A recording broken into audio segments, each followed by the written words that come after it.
लोकसभा चुनाव 2024 के जैसे परिणाम निकलकर सामने आए हैं दर्शकों, उसके बाद आपके पक्ष और विपक्ष दोनों तरफ खुशी देखी जा रही है। दोनों पार्टियां अपने सरकार बनाने का दावा ठोक रही हैं। वैसे अगर सबसे बड़ी पार्टी बीजेपी बनकर उभरी है तो सबसे पहले सरकार बनाने का उनको ही मौका दिया जाएगा।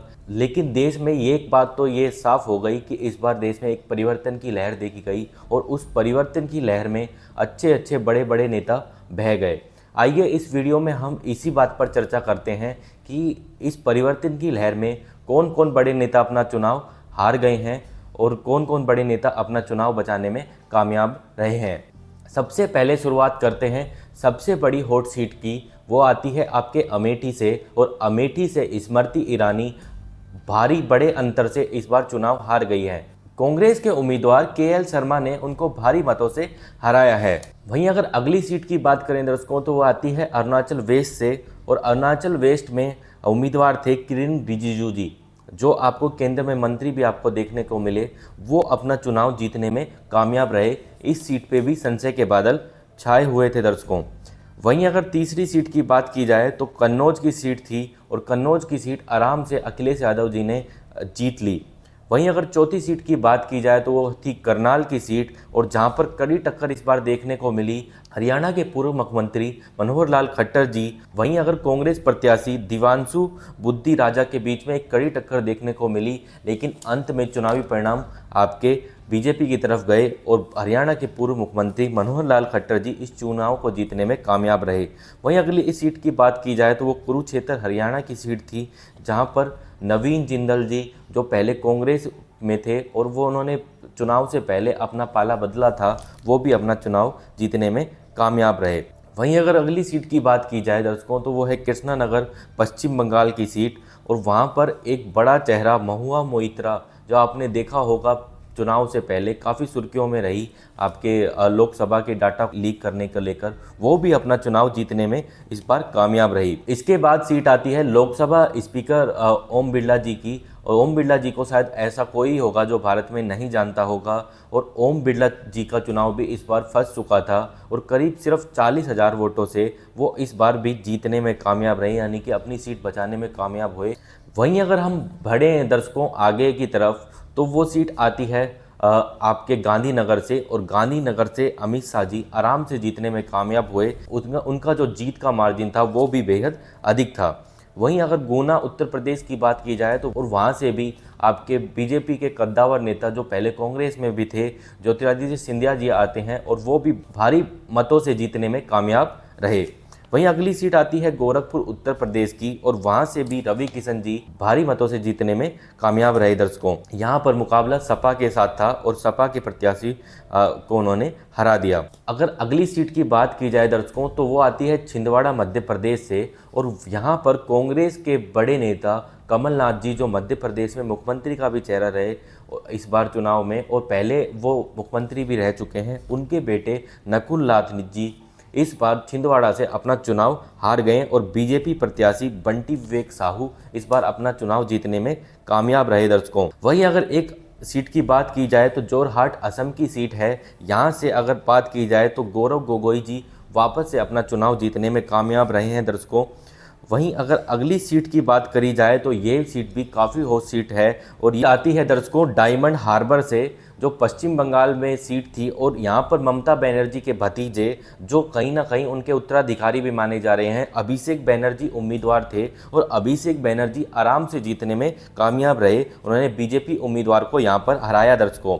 वहीं अगर अगली सीट की बात की जाए तो वो आती है चंडीगढ़ से और दर्शकों चंडीगढ़ की सीट के लिए हमने लगातार आपको भविष्यवाणी की थी, आपको हमने अमेठी की सीट के लिए भी बताया था और ऐसी ही हमारी भविष्यवाणी सटीक साबित होते हुए ये हुआ कि इस बार ये सीट आपके इंडिया गठबंधन जीतने में कामयाब रहा। यहाँ पर उम्मीदवार थे कांग्रेस की तरफ से मनीष तिवारी जी, वो अपना चुनाव जीतने में कामयाब रहे। मनीष तिवारी जी कांग्रेस के एक बहुत बड़े नेता हैं, इन्होंने भी अपना चुनाव निकाल लिया। इन सीटों के लिए हमने पहले से ही भविष्यवाणी कर दी थी और वो भविष्यवाणी हमारी भी सटीक साबित हुई।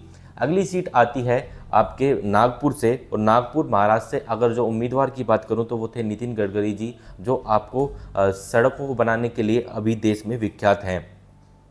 नितिन गडकरी जी अपना चुनाव जीतने में कामयाब रहे हैं और पर इस बार उनका भी मार्जिन जीत का कम हुआ है। नई दिल्ली की एक सीट थी जहां पर ये भी हॉट सीट बन गई, क्योंकि यहां पर आपके पूर्व विदेश मंत्री सुषमा स्वराज जी की पुत्री बांसुरी स्वराज जी खड़ी थी उम्मीदवार, और वो वहाँ पर अगर आम आदमी पार्टी के उम्मीदवार ने सीधी टक्कर दे रहा था, वो था सोमनाथ भारती जी, और वो आराम से उनको हराने में कामयाब रही और बांसुरी स्वराज जी ने इस बार अपना चुनाव जीत लिया। वहीं दर्शकों एक सीट आती है नॉर्थ ईस्ट दिल्ली की, वहाँ पर जो सीधी टक्कर थी मनोज तिवारी वर्सेज कन्हैया कुमार जी की, तो सीधा सीधा इनमें कड़ा मुकाबला देखा जा रहा था, लेकिन जो रिजल्ट्स निकल कर सामने आए उनमें मनोज तिवारी जी आराम से अपना चुनाव जीतने में दर्शकों कामयाब रहे। अगली सीट आती है दर्शकों पाटलिपुत्र की, और पाटलिपुत्र में आपके मीसा भारती उम्मीदवार थी आरजेडी की तरफ से। यह वही उम्मीदवार है जिन्होंने अभी लालू यादव जी को अपनी किडनी भी दी है। तो मीसा भारती उम्मीदवार थी और बीजेपी से जो उम्मीदवार था उनको यहाँ पर वो हराने में कामयाब रही दर्शकों। वहीं अगर अगली सीट की बात करें तो वो आती है बिहार से ही, पटना साहिब की वो सीट थी और रविशंकर प्रसाद जी इस सीट को जीतने में कामयाब रहे दर्शकों। वहीं अगर अगली सीट की बात करी जाए तो वो थी पुरी की सीट, और पुरी में उम्मीदवार थे संबित पात्रा जी, और संबित पात्रा जी भी अपना चुनाव जीतने में कामयाब रहे दर्शकों। वहीं अगर हम अगली सीट की तरफ बढ़ें तो वो काफ़ी कंट्रोवर्शियल रही चुनाव से पहले, वो थी पूर्णिया बिहार की सीट, और पूर्णिया से आपके पप्पू यादव जी पहले कांग्रेस में शामिल हुए, उसके बाद कांग्रेस ने उनको टिकट नहीं दिया, जिसके बाद वो निर्दलीय चुनाव लड़ने का उन्होंने फैसला किया, और निर्दलीय चुनाव लड़ते हुए उन्होंने अपनी सीट जीतने में कामयाब हुए हैं दर्शकों। ये काफ़ी हॉट सीट थी और उनके लिए नाक की बात हो गई थी। अपने सभी विरोधियों को जिन्होंने ये उनको टिकट देने का नहीं फैसला किया, उनके करारा जवाब दिया है इस जीत के माध्यम से। अगली सीट आती है दर्शकों बाड़मेर से, और बाड़मेर में इस बार आपके कांग्रेस वर्सेज एक निर्दलीय उम्मीदवार थे रविंदर सिंह भाटी, जिसकी चर्चा आपने सोशल मीडिया से लेकर मीडिया पे काफ़ी सुनी होगी। सोशल मीडिया तो उनको लगातार विजेता बता रहा था, लेकिन हम आपको लगातार बता रहे थे कि कांग्रेस इस सीट से इस बार विजय होने वाली है, और वैसे ही आंकड़े निकल कर आए दर्शकों। बाड़मेर राजस्थान की सीट से आपके उमेदा राम बेनीवाल जी जीतने में कामयाब रहे। वहीं अगर अगले सीट की बात की जाए तो वो आती है जम्मू कश्मीर से, और जम्मू कश्मीर में अगर बारामूला की ये सीट है, और यहाँ पर उमर अब्दुल्ला जो उम्मीदवार थे, आपने काफ़ी उनको देखा होगा, वो इस बार अपना चुनाव एक निर्दलीय प्रत्याशी से हार गए हैं, यानी कि ये एक बहुत बड़ी उनके लिए हार है। अगर जम्मू कश्मीर की तरफ बढ़ें तो जम्मू कश्मीर में आती हैं दूसरी बड़ी नेता महबूबा मुफ्ती, जिनकी पीडीपी पार्टी है, वो भी अपना चुनाव इस बार नेशनल कॉन्फ्रेंस के नेता से हार गई हैं, यानी कि दो बड़े नेता आप जम्मू कश्मीर से हारते हुए इस बार दिखाई दिए हैं दर्शकों। वहीं दर्शकों एक बहुत चौंकाने वाला आंकड़ा निकल कर आ रहा है, जो आपके बहरामपुर पश्चिम बंगाल से है, और पश्चिम बंगाल से और जो उम्मीदवार थे वो क्रिकेटर यूसुफ पठान थे, और वो जिसके अगेंस्ट में खड़े थे वो कांग्रेस में जो अभी लोकसभा में जो विपक्ष के नेता थे उनके खिलाफ चुनाव लड़ रहे थे, और यूसुफ पठान जी अधीर रंजन चौधरी जी को हराने में कामयाब रहे, और यूसुफ पठान जी टीएमसी की तरफ से इस बार जीतने में कामयाब हुए, और अधीर रंजन चौधरी जी को अब की बार शिकस्त का सामना करना पड़ा है इस सीट से दर्शकों। तो ये काफ़ी चौंकाने वाले आंकड़े निकल कर आए हैं। बेगूसराय बिहार से आपके गिरिराज सिंह जी बीजेपी से प्रत्याशी थे, आपने लगातार मीडिया में उनको देखा होगा बयान देते हुए, वो भी इस बार अपना चुनाव बचाने में कामयाब हुए हैं, उनको जीत मिली है। मंडी से उम्मीदवार थी आपके कंगना रनावत जी, और लगातार उनकी सीट को लेकर दर्शकों चर्चा थी, और इस बार मंडी से आपके कंगना रनावत जी जीतने में कामयाब रही है दर्शकों, और कांग्रेस के उम्मीदवार विक्रमादित्य सिंह जी को इस बार हराने में वो कामयाब रही हैं, यानी कि पहली उनकी पारी हिट रही है। मथुरा उत्तर प्रदेश से हेमा मालिनी जी अपनी सीट बचाने में कामयाब हुई है दर्शकों। वहीं अगर हम बात करें मुंबई नॉर्थ की, तो मुंबई नॉर्थ की अगर बात करें तो वहाँ से भी बीजेपी के कद्दावर नेता पीयूष गोयल जी उम्मीदवार थे, और पीयूष गोयल जी भी भारी मतों से इस बार विजयी। मुंबई नॉर्थ की बात करें, पीयूष गोयल जी के लिए अगर बात भी की जाए तो वो पहली बार अपना चुनाव लड़ रहे थे, इससे पहले वो राज्यसभा से सांसद थे। मेरठ उत्तर प्रदेश से अगर बात की जाए तो वहाँ पर भी एक बेहद हॉट सीट बन गई की थी, क्योंकि भगवान राम का किरदार निभाने वाले अरुण गोविल जी इस बार उम्मीदवार थे बीजेपी की तरफ से, और लगातार कल ये देखा जा रहा था कि वो पिछड़ते हुए दिखाई दे रहे थे, लेकिन अंत आते आते वो भी अपनी सीट को बचाने में कामयाब रहे, और उनकी सीट पर भी उनको भी जीत का स्वाद चखने को मिल गया। वहीं अगर अगली सीट की बात करें तो वो आती है राजगढ़ मध्य प्रदेश से दर्शकों, और वहाँ पर उसको लेकर हमने आपको पहले ही सटीक भविष्यवाणी कर दी थी और कह दिया था कि दिग्गी राजा जी यानी दिग्विजय सिंह जी इस बार हारते हुए आपको दिखाई देंगे, और वैसा ही कुछ हुआ। रोडमल नागर जी जो वहाँ पर बीजेपी की तरफ से उम्मीदवार थे वो अपना चुनाव जीतने में कामयाब रहे हैं दर्शकों। वहीं अगर अगली सीट की बात की जाए तो वो आती है मैनपुरी उत्तर प्रदेश से, और वहाँ इस सीट के लिए भी हमने पहले से ही सटीक भविष्यवाणी कर दी थी और ये हमारी सटीक भविष्यवाणी बिल्कुल सटीक साबित हुई है दर्शकों। डिम्पल यादव जी इस बार वापस से इस बार चुनाव जीतने में यहाँ पर कामयाब रही है दर्शकों। वहीं अगर अगली सीट की बात करें तो रायबरेली की सीट आती है। रायबरेली से अगर सबसे बड़े चेहरे की बात की जाए तो वो राहुल गांधी जी आते हैं, और राहुल गांधी जी के लिए भी हमने पहले से ही सटीक भविष्यवाणी कर दी थी, और राहुल गांधी जी भारी मतों से इस बार वहां से जीत कर आ रहे हैं दर्शकों। करीब उनका मत प्रतिशत 3 लाख से भी अधिक है दर्शकों। तो ये इसकी भविष्यवाणी भी हमने पहले ही कर दी थी और हमने बताया था कि इस बार आराम से आपको रायबरेली से राहुल गांधी जी जीतते हुए दिखाई देंगे। अगली सीट आती है दर्शकों लखनऊ की, और लखनऊ में इस बार चुनाव फंस गया था, हमने भी आपको बताया था दर्शकों। और इस बार उस चुनाव को फंसे हुए चुनाव को राजनाथ सिंह जी बचाने में तो कामयाब रहे, लेकिन उनका मार्जिन 70,000 तक ही आ गया दर्शकों। तो यानी कि राजनाथ सिंह जहां से जीत तो गए, लेकिन सपा प्रत्याशी ने उनको कड़ी टक्कर दी है इस बार लखनऊ में दर्शकों।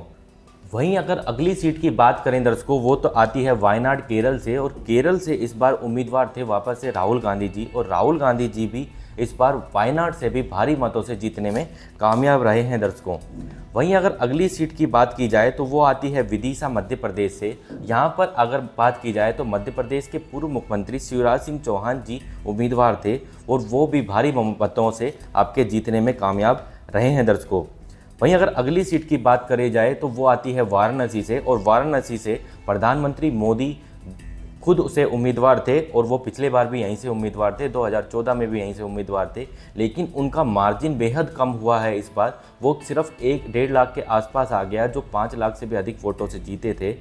वो जीतने में तो कामयाब हुए, लेकिन उनका चुनाव फंसता हुआ दिखाई दिया दर्शकों। वहीं अगर अगली सीट की बात करें तो वो आती है संबलपुर उड़ीसा से, और यहाँ पर जो केंद्रीय मंत्री थे धर्मेंद्र प्रधान जी जीतने में कामयाब रहे दर्शकों। वहीं अगर सारण बिहार की बात करें तो वहाँ पर राजीव प्रताप रूडी जी जो लगातार पीछे चल रहे थे शुरुआत में, लेकिन अंत में जीतने में कामयाब रहे हैं दर्शकों, और उन्होंने यानी कि लालू जी की पुत्री को उन्होंने हराने में वो कामयाब रहे हैं। अगली सीट आती है जिसने सबको चौंका दिया, वो थी सुल्तानपुर की सीट, और वहाँ पर मेनका गांधी जी इस बार अपना चुनाव हार गई है दर्शकों। यानी कि साफ साफ है कि सपा उम्मीदवार ने उनको वहाँ से शिकस्त का सामना करना पड़ा है। वहीं अगर अगली सीट की बात करें दर्शकों तो वो आती है हासन कर्नाटका से, और इस बार ये काफ़ी सुर्खियों में बनी रही क्योंकि प्रज्वल रमन्ना का मामला पूरे देश में उठा, और यहाँ पर अगर जेडीएस के उम्मीदवार थे, आपके एनडीए के साथ गठबंधन में ये पार्टी थी, लेकिन वो अपना चुनाव हारने में कामयाब रहे और कांग्रेस प्रत्याशी ने उनको अपना चुनाव हरा दिया है दर्शकों। अगली सीट आती है हमीरपुर हिमाचल प्रदेश से, और हमीरपुर हिमाचल प्रदेश से बात करें तो केंद्रीय मंत्री अनुराग ठाकुर जी आते हैं, और वो वहाँ से अपना चुनाव जीतने में कामयाब रहे दर्शकों। अगली सीट आती है हैदराबाद से, और हैदराबाद से असुद्दीन ओवैसी जी उम्मीदवार थे, और ओवैसी जी अपना चुनाव जीतने में कामयाब रहे हैं दर्शकों। वहीं अगर मैं अंतिम सीट की बात करूं तो वो आती है केरल से। केरल में बीजेपी का इस बार कमल खिल गया है, जैसे कि प्रधानमंत्री मोदी ने कल अपने स्पीच में भी कहा, और इस बार उन्होंने जिस उम्मीदवार को हराया है वो वहाँ पे कांग्रेस के उम्मीदवार थे शशि थरूर जी। उनको हराते हुए आपके राजीव चंद्रशेखर जी जो वहाँ पर बीजेपी की तरफ से उम्मीदवार थे, उनको जीत हासिल हुई है, और केरल में उनका कमल खिल चुका है। तो दर्शकों ये थे आपकी ऐसी हॉट सीट जहाँ पर कुछ उम्मीदवारों को हार का सामना करना पड़ा तो कुछ उम्मीदवारों को जीत के सामना करना पड़ा। यानी कि देश में जो परिवर्तन की लहर दिखाई दे रही थी, उस परिवर्तन की लहर में बड़े बड़े नेता आपके बहते दिखे, चाहे वो आपके एनडीए से थे या फिर इंडिया गठबंधन से, वो उनको हार का सामना करते हुए आपने देखा। हमने अभी आपको बताया कि विभिन्न भविष्यवाणियां जो हमने आपके चुनाव के बीच में की थी, हमारी कैसे सटीक साबित हुई हैं दर्शकों इन सीटों पर। अभी के लिए इस वीडियो में इतना ही। अगर आपको ये वीडियो पसंद आया हो तो वीडियो को लाइक कीजिएगा। अगर आपको हमारा काम पसंद आ रहा है तो चैनल को सब्सक्राइब कीजिए, और बेल आइकन को जो साथ में लगा है उसको दबा लीजिए। साथ ही अभी के लिए इस वीडियो में इतना ही, फिर मिलेंगे आपको किसी अन्य वीडियो के साथ। तब तक के लिए जय हिंद, जय भारत।